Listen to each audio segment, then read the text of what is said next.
Yesus berumur 30 tahun ketika memulai pekerjaannya. Waktu meninggalkan sungai Yordan, Yesus penuh dengan Roh Kudus dan memimpinnya ke padang gurun. Di sana ia dicobai iblis selama 40 hari. Selama itu pula ia tidak makan apa-apa.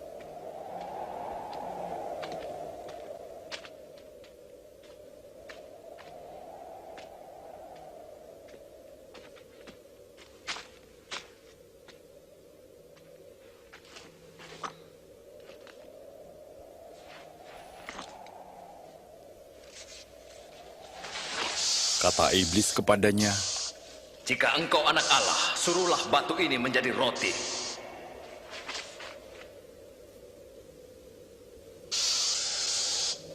Ada tertulis, manusia hidup bukan dari roti saja, tapi dari firman Allah.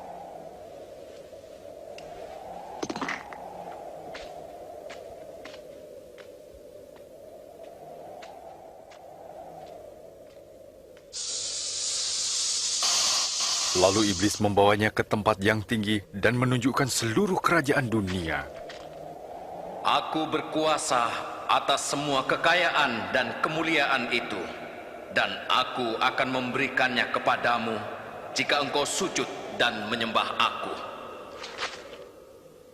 Ada tertulis, sembahlah Tuhan Allahmu, dan pada Dia sajalah kau berbakti.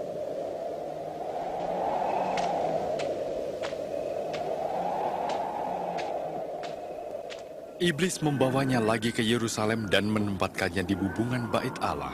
Jika engkau anak Allah, jatuhkanlah dirimu ke bawah, sebab ada tertulis, Allah akan menyuruh malaikat-malaikatnya menatang engkau, sehingga kakimu tidak terantuk pada batu.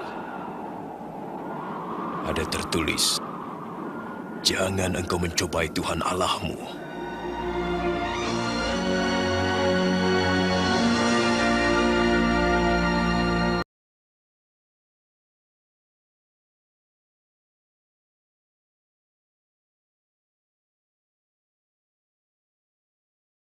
Yesus dicobai di padang gurun oleh iblis dengan 3 hal. Inilah makna rohaninya bagi kita.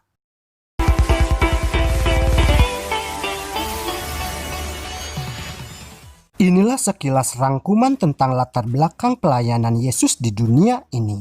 Baptisan Yesus oleh Yohanes Pembaptis adalah menandai permulaan pelayanan Yesus Kristus Sang Juru Selamat. Kemudian Yesus dibawa oleh Roh ke padang gurun Yudea, di mana dalam kondisi kemanusiaannya yang paling lemah, di padang gurun tersebut Yesus dicobai oleh iblis. Tetapi Yesus dapat bertahan dan menang melawan pencobaan setan di padang gurun. Dan iblis pun telah dikalahkan oleh Yesus.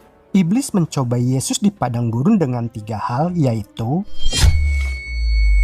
1. Pencobaan tentang sandang, pangan, dan papan. Ketika dicobai dengan selera, Yesus menjawab, ada tertulis, manusia hidup bukan dari roti saja, tetapi dari setiap firman yang keluar dari mulut Allah. Matius 4 ayat 4. Jawaban Yesus tersebut memiliki makna rohani, karena Yesus menunjuk kepada firman yang hidup dan yang terutama, bahwa Alkitab itu adalah bersumber dari Tuhan. Jawaban Yesus juga dapat bermakna untuk menegaskan wewenang Alkitab. 2. Pencobaan tentang harta duniawi atau kekayaan. Ketika dicobai dengan semua kerajaan dunia dan kemuliaannya, Yesus menjawab, ada tertulis, engkau harus menyembah Tuhan Allahmu, dan hanya kepada Dia sajalah engkau berbakti. Matius 4 ayat 10 dan Lukas 4 ayat 8. Jawaban Yesus tersebut memiliki makna rohani, yaitu Kristus mengingatkan kita bahwa ibadah yang sejati itu adalah berpusat kepada Allah dan bukan kepada siapapun juga. Penyembahan yang sebenarnya itu adalah tunduk kepada firman Allah. 3. Pencobaan tentang kekuasaan dan kekuatan. Ketika Yesus dicobai supaya dirinya dapat mempertontonkan kehebatan dan melakukan segala sesuatu atas asumsi, maka Yesus menjawab sekali lagi, ada tertulis, janganlah engkau mencobai Tuhan Allahmu. Matius 4 ayat 7 dan Lukas 4 ayat 12. Arti dan makna mengapa Yesus menjawab dengan kata-kata ada tertulis dalam ketiga pencobaan itu adalah sebagai berikut. 1. 1. Yesus langsung menggunakan firman Allah dan tidak ada yang lain yang dipakai Yesus dalam menghadapi serangan dan tipu daya iblis. 2. Yesus mengajarkan bahwa Alkitab dan hanya Alkitab saja yang menjadi standar utama dan dasar dari kepercayaan kita. 3. Yesus yang adalah Allah memberikan contoh tentang metode pertahanan dalam menghadapi serangan musuh dan cara mempertahankan diri dalam melawan iblis, yaitu dengan cara mengikuti petunjuk atau bergantung sepenuhnya kepada firman Allah.